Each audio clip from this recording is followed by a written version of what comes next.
സംഖ്യാപുസ്തകം അധ്യായം 35. ദൈവം പിന്നെയും യെരിഹോക്കെതിരെ യോർദാൻ അക്കരെ മോവാബ് സമഭൂമിയിൽ വച്ച് മോശെയോട് അരുളി ചെയ്തു, ഇസ്രായേൽ മക്കൾ തങ്ങളുടെ അവകാശത്തിൽ നിന്ന് ലേവ്യർക്ക് വസിപ്പാൻ പട്ടണങ്ങൾ കൊടുക്കണമെന്ന് അവരോട് കൽപ്പിക്കുക. പട്ടണങ്ങളോടുകൂടെ അവയുടെ പുൽപ്പുറവും നിങ്ങൾ ലേവ്യർക്ക് കൊടുക്കണം. പട്ടണങ്ങൾ അവർക്ക് പാർപ്പിടമായിരിക്കണം. അവയുടെ പുൽപ്പുറം ആടുമാടുകൾ മുതലായ സകല മൃഗസമ്പത്തിനും വേണ്ടി ആയിരിക്കണം. നിങ്ങൾ ലേവ്യർക്ക് കൊടുക്കേണ്ട മേച്ചിൽപ്പുറം പട്ടണത്തിൻ്റെ മതിലിങ്കൽ തുടങ്ങി പുറത്തോട്ടു ചുറ്റും 1000 മുഴം വിസ്താരമായിരിക്കണം. പട്ടണം മധ്യമാക്കി അതിനു പുറമെ കിഴക്കോട്ട് 2000 മുഴവും തെക്കോട്ട് 2000 മുഴവും പടിഞ്ഞാറോട്ട് 2000 മുഴവും വടക്കോട്ട് 2000 മുഴവും അളക്കണം. ഇത് അവർക്ക് പട്ടണങ്ങളുടെ മേച്ചിൽപ്പുറം ആയിരിക്കണം. നിങ്ങൾ ലേവ്യർക്ക് കൊടുക്കുന്ന പട്ടണങ്ങളിൽ 6 സങ്കേത നഗരങ്ങളായിരിക്കണം. കൊലപാതകൻ അവിടേക്ക് ഓടിപ്പോകേണ്ടതിന് നിങ്ങൾ അവനു വേണ്ടി വേർതിരിക്കണം. ഇവ കൂടാതെ നിങ്ങൾ വേറെയും 42 പട്ടണങ്ങൾ കൊടുക്കണം. അങ്ങനെ നിങ്ങൾ ലേവ്യർക്ക് കൊടുക്കുന്ന പട്ടണങ്ങൾ ആകെ 48 ആയിരിക്കണം. അവയും അവയുടെ മേച്ചിൽപ്പുറങ്ങളും കൊടുക്കണം.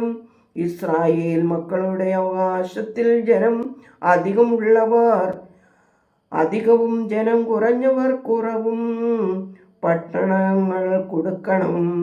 ഓരോ ഗോത്രം തനിക്ക് ലഭിക്കുന്ന അവകാശത്തിനനുസരണം ലേവ്യർക്ക് പട്ടണങ്ങൾ കൊടുക്കണം.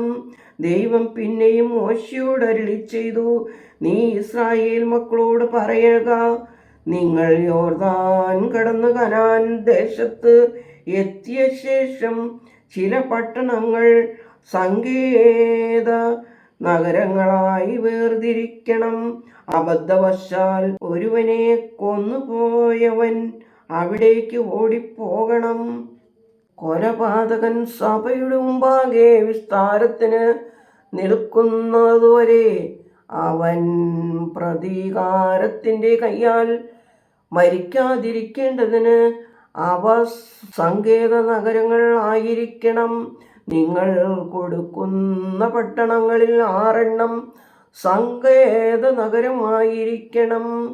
യോർദാൻ അക്കരെ 3 പട്ടണവും കനാൻ പ്രദേശത്ത് 3 പട്ടണവും കൊടുക്കണം.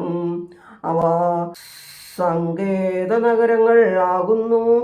അബദ്ധവശാൽ ഒരുവനെ കൊല്ലുന്ന ഏവനും അവിടേക്ക് ഓടിപ്പോകേണ്ടതിന് ഈ 6 പട്ടണം ഇസ്രായേൽ മക്കൾക്കും പരദേശിക്കും വന്നു പാർക്കുന്നവനും സങ്കേതമായിരിക്കണം. എന്നാൽ ആരെങ്കിലും ഇരുമ്പായുധം കൊണ്ട് ഒരുത്തനെ അടിച്ചിട്ട് അവൻ മരിച്ചു പോയാൽ അവൻ കൊലപാതകൻ മരണശിക്ഷ അനുഭവിക്കണം. മരിപ്പാൻ തക്കവണ്ണം ആരെങ്കിലും ഒരുത്തനെ കല്ലെറിഞ്ഞ് അവൻ മരിച്ചു പോയാൽ അവൻ കൊലപാതകൻ മരണശിക്ഷ അനുഭവിക്കണം.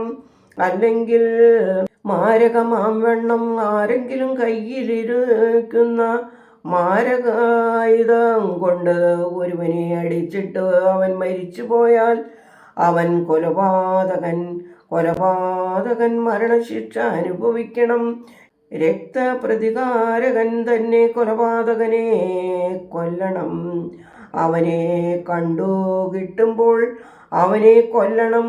ആരെങ്കിലും ദോഷനിമിത്തം ഒരുവനെ കുത്തുകയോ കരുതിക്കൂട്ടി അവൻ്റെ മേൽ വല്ലതും എറിയുകയോ ചെയ്തിട്ട് അവൻ മരിച്ചുപോയാൽ, അല്ലെങ്കിൽ ശത്രുതയാൽ കൈക്കൊണ്ട് അവനെ അടിച്ചിട്ട് അവൻ മരിച്ചുപോയാൽ അവനെ കൊന്നവൻ മരണശിക്ഷ അനുഭവിക്കണം. അവൻ കൊലപാതകൻ, രക്തപ്രതികാരകൻ. കൊലപാതകനെ കണ്ടുകിട്ടുമ്പോൾ കൊന്നുകളയണം.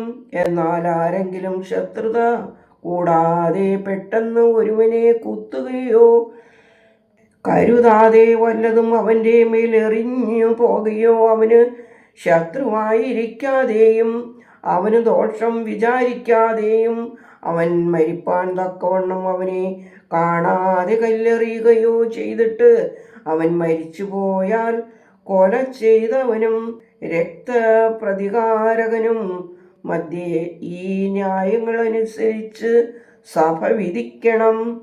കൊല ചെയ്തവനെ സഭ രക്തപ്രതികാരകന്റെ കയ്യിൽ നിന്ന് രക്ഷിക്കണം. അവൻ ഓടിപ്പോയിരുന്ന സങ്കേത നഗരത്തിലേക്ക് അവനെ മടക്കി അയക്കണം.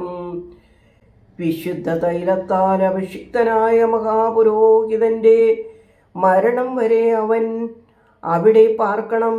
എന്നാൽ കൊല ചെയ്തവൻ ഓടിപ്പോയിരുന്ന സങ്കേത നഗരത്തിൻ്റെ അതിർത്തി വിട്ട് പുറത്തു വരികയും അവനെ അവൻ്റെ സങ്കേത നഗരത്തിൻ്റെ അതിരിന് പുറത്തു വെച്ച് കണ്ടു രക്തപ്രതികാരകൻ കൊല ചെയ്തവനെ കൊല്ലുകയും ചെയ്താൽ അവന് രക്തപാതകം ഇല്ല. അവൻ മഹാപുരോഹിതന്റെ മരണം വരെ തൻ്റെ സങ്കേത നഗരത്തിൽ പാർക്കേണ്ടിയിരുന്നു. എന്നാൽ കൊല ചെയ്തവനും മഹാപുരോഹിതന്റെ മരണശേഷം തൻ്റെ അവകാശ ഭൂമിയിലേക്ക് മടങ്ങിപ്പോകാം. ഇത് നിങ്ങൾക്ക് തലമുറ തലമുറയായി നിങ്ങളുടെ സകല വാസസ്ഥലങ്ങളിലും ന്യായവിധിക്കുള്ള നിയമമായിരിക്കണം. ആരെങ്കിലും ഒരുവനെ കൊന്നാൽ കൊലപാതകൻ സാക്ഷികളുടെ വാമൊഴി പ്രകാരം മരണശിക്ഷ അനുഭവിക്കണം. എന്നാൽ ഒരു മനുഷ്യന്റെ നേരെ മരണശിക്ഷയ്ക്ക് ഏകസാക്ഷിയുടെ മൊഴി മതിയാകുന്നതല്ല. മരണയോഗ്യനായ കൊലപാതകന്റെ ജീവന് വേണ്ടി നിങ്ങൾ വീണ്ടെടുപ്പ് വില വാങ്ങരുത്. അവൻ മരണശിക്ഷ തന്നെ അനുഭവിക്കണം. സങ്കേത നഗരത്തിലേക്ക് ഓടിപ്പോയവൻ മഹാപുരോഹിതന്റെ മരണത്തിനു മുമ്പ് നാട്ടിൽ മടങ്ങി വന്ന് പാർക്കേണ്ടതിനും നിങ്ങൾ കോഴ വാങ്ങരുത്. നിങ്ങൾ വസിക്കുന്ന ദേശം അങ്ങനെ അശുദ്ധമാക്കരുത്. രക്തം ദേശത്തെ അശുദ്ധമാക്കുന്നു. ദേശത്തിൽ ചൊരിഞ്ഞ രക്തത്തിനു വേണ്ടി രക്തം ചൊരിയിച്ചവന്റെ രക്തത്താലല്ലാതെ ദേശത്തിന് പ്രായശ്ചിത്തം സാധ്യമല്ല. അതുകൊണ്ട് ഞാൻ അധിവസിക്കുന്ന നിങ്ങളുടെ വാസസ്ഥലമായ ദേശം അശുദ്ധമാക്കരുത്. ഇസ്രായേൽ മക്കളുടെ മധ്യേ ദൈവമായ ഞാൻ അധിവസിക്കുന്നു. ദൈവമേ, സ്തുതി നിനക്ക് യോഗ്യമാകുന്നു. പാർക്കുമോർ.